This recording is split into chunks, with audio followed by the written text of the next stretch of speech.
Há muitos casos de autismo em mulher, aí entre parênteses o masking, ou acha que virou algo banalizado atualmente? Não, eu acho que não virou banalizado. Eu acho que a gente está conseguindo entender a questão do autismo muito mais, porque a condição sine qua non do autismo é a grande dificuldade de relação, de interação social. Claro que alguns vão ter de linguagem, vão ter de comunicação, mas a grande ferida é essa não percepção. Quando eu converso com você, eu não tenho as deixas sociais do que você está querendo dizer, eu entendo literalmente, eu não consigo muito ver a metáfora. E o que acontece é que a gente achava que... não achei, mas as pessoas achavam que autista era só aquela criança muito disfuncional, de grau 3, que fazia movimentos, virava o pratinho, porque a gente teve filmes assim que mostravam o autista um grau de autista com muita disfuncionalidade. O que a gente está vendo hoje é que a coisa é bem mais complexa, por isso que hoje não se fala TEA, transtorno do espectro autista.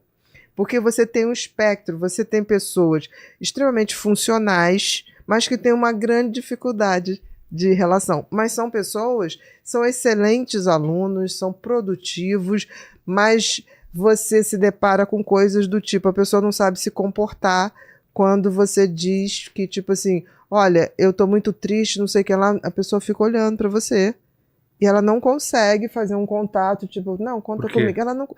Porque ele não tem essa percepção da conexão com o outro. Entendi. Ele não, é como se ele não tem as regras sociais. Tá. Ele tem que aprender, entendeu? Você tem que ensinar. Tanto que a grande terapia pro autismo é você ensiná-lo a se portar, né? Tem um menino, o Ricardo, que está super estourado nas redes sociais. Sim! Queria muito trazer ele aqui, o Ricardo. Ricardo nunca virá. A família super preserva ele, eu conheço a família. Que é muito legal, né? Eu tratei os irmãos. Eu quero não sei o que.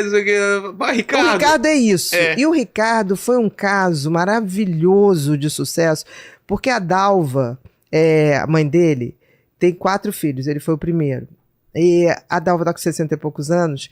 Quando ele nasceu, não tinha informação nenhuma. Ela só percebeu com 3 anos que ele era diferente dos outros. Mas assim, sem dizer nada. E ela foi levando o especialista, ninguém dizia, ninguém fechava o diagnóstico. Ela falou, bom, o que eu vou fazer é o que eu posso fazer. Então ela começou, bota na natação, porque a postura dele era não sei o que, bota não sei o que, bota colete. Ela falou, eu fui fazendo. Alimentação era seletiva, eu fui cozinhando. E ele é aquela coisa fofa, o Ricardo é fofo, é literalmente fofo, diz na tua cara o que quiser, depois você magoou, porque aí a Dalva tem 2 livros, né, Dalva Tenenbaum, primeiro livro é Mãe Me Ensina a Conversar, que foi um pedido dele, ele fala, mãe, me ensina a conversar, mãe, me ensina a conversar, mãe, o que eu falo, mãe, eu posso falar pra fulana isso? E assim, aí ela escreveu o livro falando dessa trajetória dela, em 2006, que também tinha pouca coisa. E depois ele viu que deu certo o livro, falou, mãe, escreve outro. Aí, mas o que eu vou escrever, Ricardo, agora? Escreve sobre os meus direitos. Tanto que o segundo livro é Mãe, Eu Tenho Direitos. Porque ele fala, por que meu irmão pode ter filho, eu não posso ter filho? Então, assim, o Ricardo é encantador, ele era um grau 3, dentro do espectro, sim.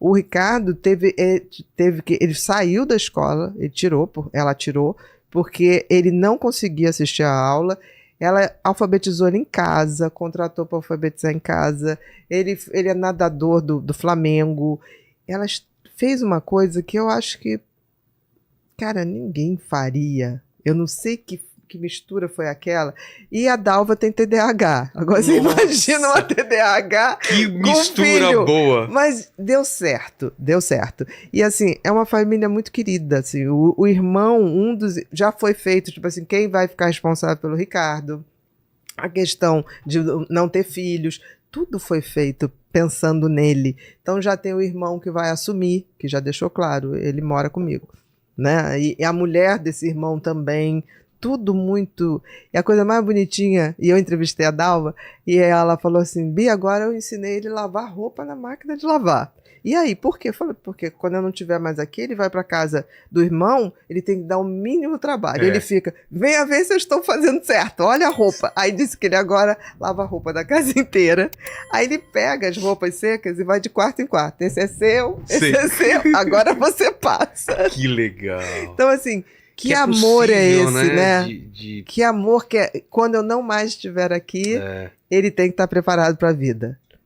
Né? Dentro do que ele pode dar, né? Verdade. Mas é muito lindo, assim. Pô, que legal.